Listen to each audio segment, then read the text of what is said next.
July August আন্দোলনে রাজধানীর চাংখারপুলে ৬ জনকে গুলি করে হত্যা মামলায় সাবেক ডিএমপি কমিশনার হাবিবুর রহমান সহ ৮ জনের বিরুদ্ধে অভিযোগ গঠনের আদেশ দিয়েছে আন্তর্জাতিক অপরাধ ট্রাইব্যুনাল। এর মধ্য দিয়ে তাদের আনুষ্ঠানিক বিচার শুরু হলো। গত ৩রা জুলাই আসামি পক্ষের অব্যাহতি আবেদনের ওপর শুনানি শেষে বিচারপতি গোলাম মর্তুজা মজুমদারের নেতৃত্বাধীন আন্তর্জাতিক অপরাধ ট্রাইব্যুনাল ১ বিষয়টিতে আদেশের জন্য ১৪ই জুলাই দিন ধার্য করেছিল। এ মামলায় কারাবন্দী পুলিশ পরিদর্শক আরশাদ, কনস্টেবল মোহাম্মদ সুজন, ইজাজ হোসেন ইমন ও নাসরুল ইসলামকে সকালে ট্রাইব্যুনালে হাজির করা হয়। গত বছরের ৫ই আগস্ট চাংখারপুল এলাকায় গুলি করে ১০ম শ্রেণীর শিক্ষার্থী শাহরিয়ার খান আনাস, মাহদি হাসান জুনায়েদ, ইয়াকুব, রাকিব হাওলাদার, ইসমামুল হক ও মানিক মিয়াকে হত্যা করা হয়। এছাড়া সাভারে শেখ আসাবুল ইয়ামিন সহ ২২ জনকে হত্যার ঘটনায় তদন্ত প্রতিবেদন জমা দিতে ১২ আগস্ট পর্যন্ত সময় দিয়েছে ট্রাইব্যুনাল। কল্যাণপুরে ৯ যুবককে জঙ্গি সাজিয়ে হত্যার অভিযোগে করা মামলায় আজ সাবেক আইজিপি AKM শহীদুল হক, সাবেক ডিএমপি কমিশনার আসাদুজ্জামান মিয়া ও মিরপুর বিভাগের সাবেক ডিসি মোহাম্মদ জসিমউদ্দিন মোল্লাকে ট্রাইব্যুনালে হাজির করা হয়। নাসিরুল ইসলাম তারা আদালতে উপস্থিত ছিলেন, তাদের আইনজীবীরা ছিল। এই দুই পক্ষকে শুনানি অন্তে আজকে আন্তর্জাতিক অপরাধ ট্রাইব্যুনাল ১ এই ৮ জন আসামির বিরুদ্ধে আনুষ্ঠানিকভাবে অভিযোগ গঠন করেছেন। আগামী ১০ আগস্ট তারিখে প্রসিকিউশনের পক্ষে আনুষ্ঠানিক যে অভিযোগের পরে যে ওপেনিং স্টেটমেন্ট বলে, সেই স্টেটমেন্টের জন্য দিন ধার্য করা হয়েছে এবং ১১ই আগস্ট থেকে এই মামলার আনুষ্ঠানিক সাক্ষ্য গ্রহণ শুরু হবে এবং সেই দিন প্রথম সাক্ষ্য গ্রহণ অনুষ্ঠিত হবে। বান্ডেল থাকলে প্রতি সেনমানিতে টাকা বাঁচবে। বিকাশ সেনমানি বান্ডেল কিনে জিতুন প্রতি লেনদেনে। এই মুহূর্তে আন্তর্জাতিক অপরাধ ট্রাইব্যুনাল এলাকায় আছেন আমাদের সহকর্মী হাসান জাবেদ। সেখান থেকে সরাসরি যুক্ত হচ্ছেন তিনি আমাদের সাথে।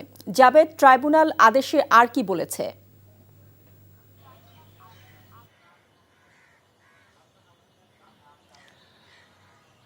শাওন, আজকে চানখারপুল হত্যা মামলার অর্থাৎ ৬ জনকে যে হত্যা করা হয়েছিল গত ৫ই আগস্ট গত বছরের, এবং সেই হত্যা মামলার আজকে আনুষ্ঠানিক যে অভিযোগ গঠনের মধ্য দিয়ে আনুষ্ঠানিক বিচার কাজটা কিন্তু শুরু হলো। বিচারপতি গোলাম মর্তুজা মজুমদারের নেতৃত্বাধীন ৩ সদস্যের ট্রাইব্যুনাল আজকে এই আদেশটি দিয়েছেন এবং এই মামলায় ৮ জন আসামি, 4 জন পলাতক আছেন, সাবেক ডিএমপি কমিশনার হাবিবুর রহমান সহ আর 4 জন আজকে উপস্থিত ছিলেন এবং এই 4 জন আসামিকে অভিযোগ গঠনের আগে জিজ্ঞাসা করা হয়েছিল যে আপনারা এইসব অপরাধে দোষী কিনা। তখন তারা 4 জনই নিজেদেরকে নির্দোষ দাবি করেন এবং এই মামলার যে 4 জনের মধ্যে একজন হচ্ছে আরশাদ হোসেন, তিনি ইন্সপেক্টর ছিলেন শাহবাগ থানার, নিরস্ত্র। তিনি বলেছেন যে তার বিরুদ্ধে আনা অভিযোগটি সম্পূর্ণ মিথ্যা। সেদিন শাহবাগে তিনি ছিলেন এবং সেনা কর্মকর্তাদের সাথে তিনি ডিউটি পালন করছিলেন এবং একজন ইন্সপেক্টর কখনো নির্দেশ দিতে পারে না গুলি করার জন্য, সেখানে অন্যান্য ঊর্ধ্বতন কর্মকর্তারা থাকেন। তবে চিফ প্রসিকিউটর পরে যেটি বলেছেন যে আজকে এই বিষয়টা বিবেচ্য বিষয় নয়, আজকে দোষী না নির্দোষ, এই নির্দোষী এই দুইটার ওয়ার্ডের যে কোনো একটা বলবে, সেটাই হচ্ছে বিষয়। আর বাকি জিনিসটি ট্রায়ালের সময়, বিচার প্রক্রিয়ার সময় উপস্থাপন হবে এবং তারা নিজেদেরকে নির্দোষ প্রমাণ করতে সকল তথ্য প্রমাণ হাজির করবে। অপরদিকে প্রসিকিউশনও তাদেরকে দোষ সাব্যস্ত করতে, তারা যে এইসব দোষী সেটা সাব্যস্ত করতে তারা সর্বোচ্চ চেষ্টা করবে তথ্য প্রমাণের ভিত্তিতে এবং সকল এভিডেন্সের মাধ্যমে। যাই হোক, আজকে এই মামলার অভিযোগ গঠন হলো এবং আরেকটি মামলায় কিন্তু ইতিমধ্যেই কিন্তু এর আগে এটি হচ্ছে দ্বিতীয় অভিযোগ গঠন এই ট্রাইব্যুনালে।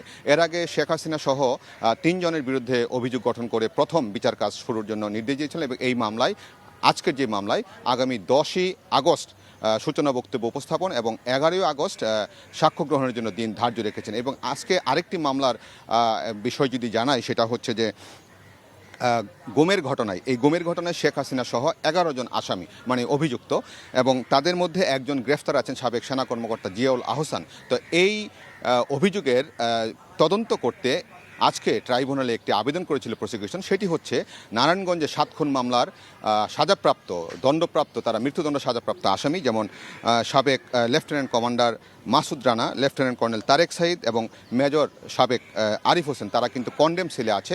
তাদেরকে গুমের ঘটনায় জিজ্ঞাসাবাদ করার জন্য কারাগারে গিয়ে একটা আবেদন করেছিল, আদালত সেটি মঞ্জুর করেছে এবং তারা তাদেরকে জিজ্ঞাসাবাদ করবে এবং এই জিজ্ঞাসাবাদে তারা ধারণা করছেন এবং যারা গুম করেছে এই গুমের ঘটনাগুলির কিছু তথ্যপত্র এখানে আসবে এবং সেই প্রেক্ষিতে তারা সাক্ষীও হতে পারে এই মামলায়, এমনটাও হতে পারে। আর শেখ আসাবুল ইয়ামিন, এই মামলায় 14 জন আসামি। জানছিলাম ট্রাইব্যুনাল থেকে সবশেষ খবর। বান্ডেল থাকলে প্রতি সেনমানিতে টাকা বাঁচবে। বিকাশ সেনমানি বান্ডিল কিনে জিতুন প্রতি লেনদেনে।